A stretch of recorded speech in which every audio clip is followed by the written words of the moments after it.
McDonald's shocking secret: burgers are just a front. Its real billion-dollar moneymaker stayed hidden for 60 years. The McDonald's you pass every day sells tens of thousands of burgers every second. Fries and Coke, everyone thinks it's just a global fast food chain making money from quick meals. But let me tell you a truth that 99% of people don't know. McDonald's doesn't make its money from burgers. Even if every location gave away its burgers, even if it dropped fried chicken and quit fast food entirely, it would still rake in tens of billions and remain untouchable. This may be the greatest sleight of hand in business history. The Big Macs and Happy Meals we eat are just low-priced bait to draw customers in, not its real core business, hiding in a blind spot where no one can see. This 60-year-old real estate playbook has put McDonald's far ahead of rivals like KFC and Pizza Hut, and made it a case study at top business schools. A classic case no one can perfectly recreate. Today, we'll take a closer look at a burger chain that built a real estate empire generating billions in steady returns. It all began with Ray Kroc, the man who changed McDonald's forever. Many people get this wrong. Kroc wasn't actually the original founder of McDonald's. At first, McDonald's was just a small-town American burger joint with only a handful of locations. Its performance is average, just an obscure local eatery with no influence nationally, let alone globally. While everyone else obsessed over burger flavors, squeezed ingredient margins, and calculated profits per meal, Ray Kroc broke free from traditional restaurant thinking. He spotted a key opportunity that could reshape the entire industry. He saw fast food as merely a numbers game to scale, last, or even dominate the market. The product itself wasn't the key. With prime locations and thousands of stores worldwide, the scarcest resource has never been recipes, chefs, or supply chains, but prime real estate and premium storefronts. Securing the right location means securing foot traffic, and owning land means owning an asset that compounds forever. This difference in thinking is exactly what gives McDonald's a decisive edge over ordinary restaurant businesses. More importantly, it was his strongest bargaining chip in business. 99% of restaurant franchises take a hands-off approach. Brands open up franchising, then leave franchisees to find their own locations, rent your own place, and bear the profits or losses yourself. The brand only charges a one-time franchise fee, with no stake in future revenue or growth. Its income stream is limited, and the barrier to entry is low. But McDonald's completely upended industry practice, creating a closed-loop system entirely in its own favor. McDonald's never lets franchisees choose their own locations. Headquarters handles site planning, securing prime land worldwide at low prices, long focused on prime retail sites in key business districts and transit hubs,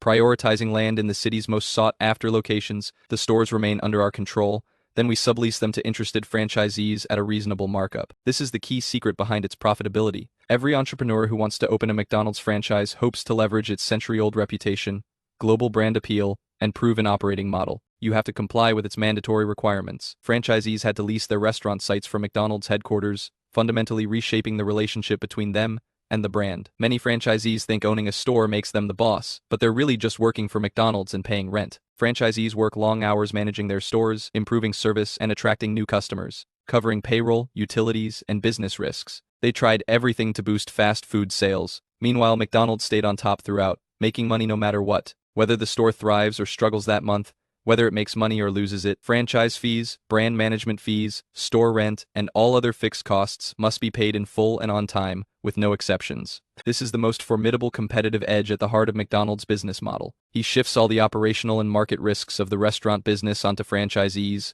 while collecting a stable fixed return with zero risk. Traditional restaurants have a very passive business model. We rely on foot traffic and market trends to make a living. If no customers come in, there won't be any income. Once the market turns volatile or takes a downturn, it is easy to lose money and go under. But McDonald's managed to escape this dilemma entirely. Even if one of its locations gets zero customers and sells no burgers all day, Sing Sing can still make steady profits from rent alone. Even more impressive is McDonald's exceptional eye for locations, the gold standard in commercial site selection. He never buys land on a whim or rushes to open stores.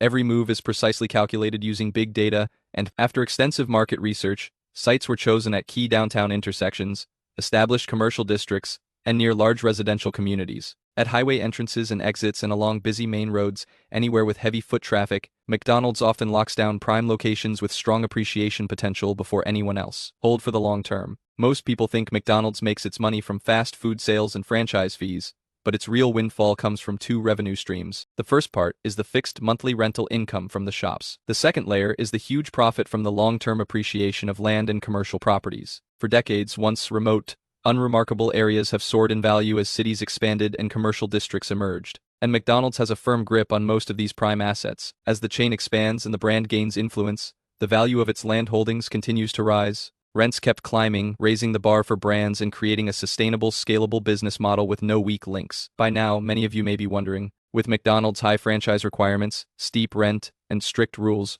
why are countless entrepreneurs still eager to get in? The truth is harsh but real. McDonald's has a brand advantage most restaurant chains simply can't match. For a small independent restaurant to build a good reputation and keep customers coming back, it first has to earn their trust. It usually takes 10, even 20 years of dedicated study. Most small shops go under before they even start turning a profit. But from day one, a McDonald's franchise can tap into decades of global brand recognition and a steady stream of customers. The golden arches draw crowds, keeping customers coming and sales strong. The moment customers see this sign, they know the food will be consistently good, the service up to standard, and the hygiene trustworthy. No more trial and error. No need to overthink it. It naturally inspires consumer trust. For franchisees, their investment gets them far more than just a burger joint. Instead, it's a proven profit system with low risk, high stability, and comprehensive support, including brand recognition, a mature supply chain, standardized operations, and professional staff training, omnichannel marketing, strategic site selection, and full support from headquarters every step of the way. Significantly reduce startup risks.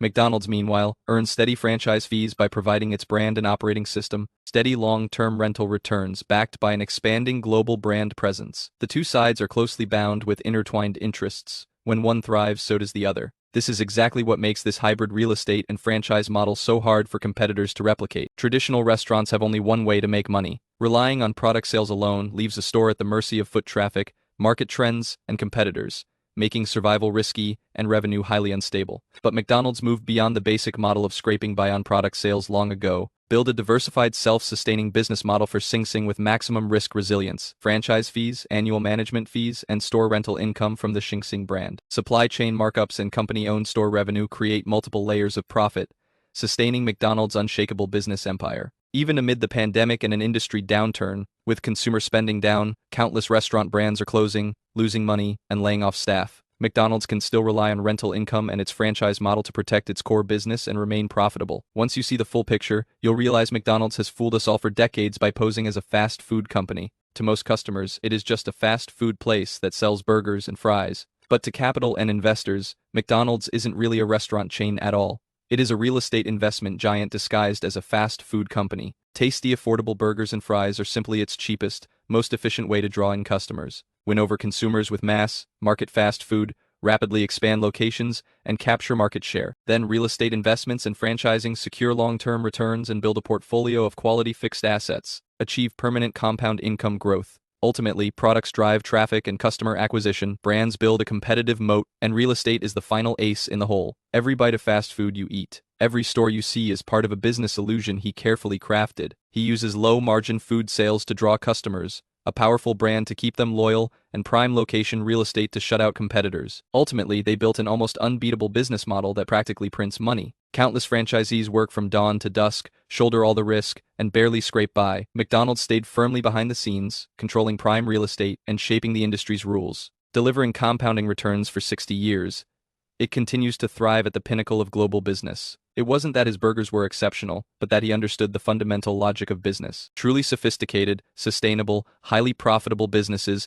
never rely on selling products alone. Instead, they control scarce resources, raise barriers to entry, and dictate the rules of the market. This is the ultimate truth McDonald's kept secret for over half a century, and a powerful business lesson every entrepreneur should study.